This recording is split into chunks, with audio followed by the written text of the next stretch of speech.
Então, basicamente, eu quero ouvir dos irmãos, principalmente o professor Marcos, o Gessival e o irmão Anderson, sobre aquela questão de o argumento ser que Jesus não fundou nenhum templo, o apóstolo Paulo e demais apóstolos não fundaram nenhum templo, eles estavam pregando o evangelho e não com a colher de pedreiro na mão, construindo igrejas, né, igrejas físicas, e que as primeiras igrejas surgiram ali com Constantino, cerca de quarto século, né? Então, eu queria ouvir o que é que eles acham sobre isso.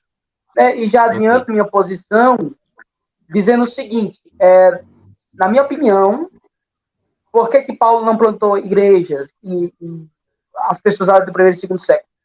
Primeiro, porque eles estavam iniciando a igreja, normalmente eles continuavam adorando a Deus no templo, principalmente os de Jerusalém, e os da diáspora congregavam nas sinagogas. Os cultos eram feitos em casas por conta da quantidade pouca de irmãos. Imagine, como o nosso irmão professor Anderson disse, 300 pessoas, 100 pessoas no banheiro, 100 no quarto e 100 na cozinha, né? Não daria certo.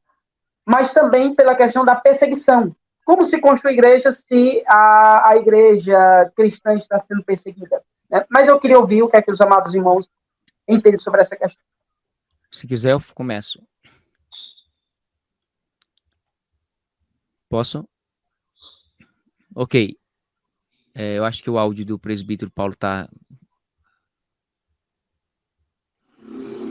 Meus queridos, vou passar para o professor Marcos, mas antes eu queria só falar algo aqui rapidinho, eu passo para o nosso irmão a responder a pergunta do nosso querido professor José Márcio.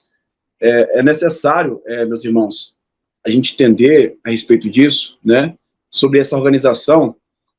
Tem um amigo nosso, lá em Moçambique, e a história dele é interessante, porque ele fala que dois pastores missionários, né, fez como fosse o apóstolo Paulo, fazendo missão, né, e ali estabelecendo ali uma massa boa para congregar, e ele disse que esses dois missionários foram de um país para Moçambique, pregou a palavra, muitas pessoas se arrependeram, só que não deixaram, não trouxe mais nada de culto, né, para, um exemplo, evangelizaram eles, mas não deu sequência.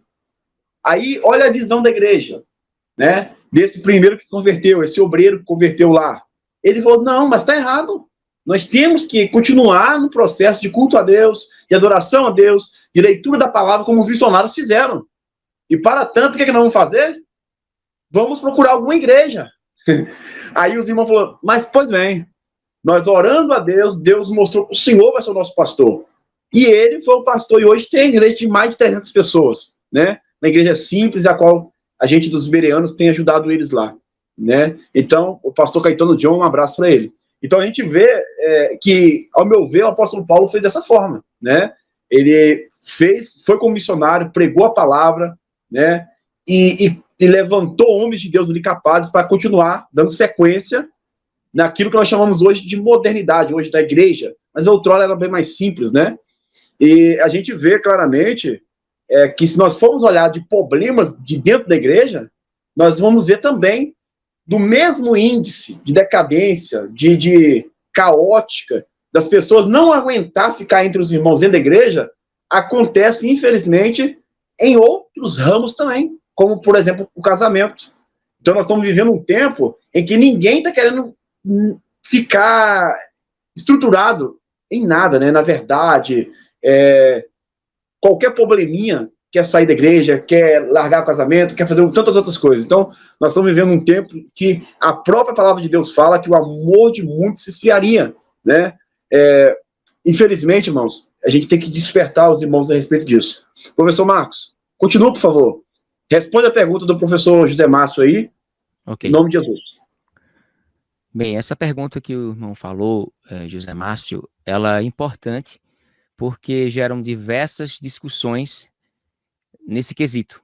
Ah, Jesus não construiu o templo. Ah, os apóstolos não construíram o templo. Ah, a igreja, ela só foi erguida literalmente como um templo no século 3, 4 depois de Cristo, depois de Constantino.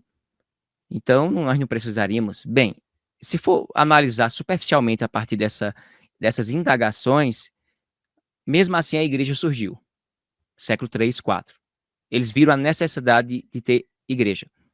Pronto, a gente poderia finalizar o nosso argumento aqui, mas ainda não é um argumento bom, mas é um argumento óbvio. Se teve e desenvolveu igreja a partir do século 3, 4 em diante, então a igreja prossegue. Então isso não é um argumento para não ter igreja. A não ser que nos 5 séculos em diante não tivesse igreja. O oitavo, agora vamos para uma questão literária, né? Eu sou professor de literatura, uma das minhas pós-graduações são nessa área de literatura comparada, então eu vou falar na perspectiva da literatura histórica primitiva. Agora sim, eu não vou dizer o que eu acho ou o que eu penso, eu vou dizer o que a literatura diz e explica historicamente.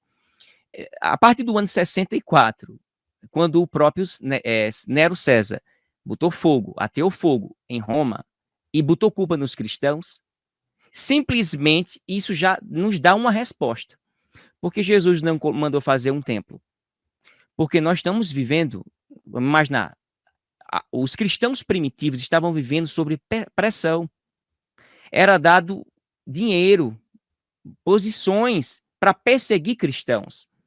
Então, onde tivesse cristãos, eles iam matar, açoitar, destruir, não queriam de nenhuma forma. Então, seria uma questão ilógica. Jesus, vamos fazer um templo aqui. Não pode ter templo. Só pode ter o templo de Jerusalém, que é o único, e outros pagãos. Existe uma harmonia ali de cultura. Então, quem é o Senhor ali para ser adorado, não deveria ser Jesus. Seria o Curio, no grego, seria Nero. Nero era o Senhor.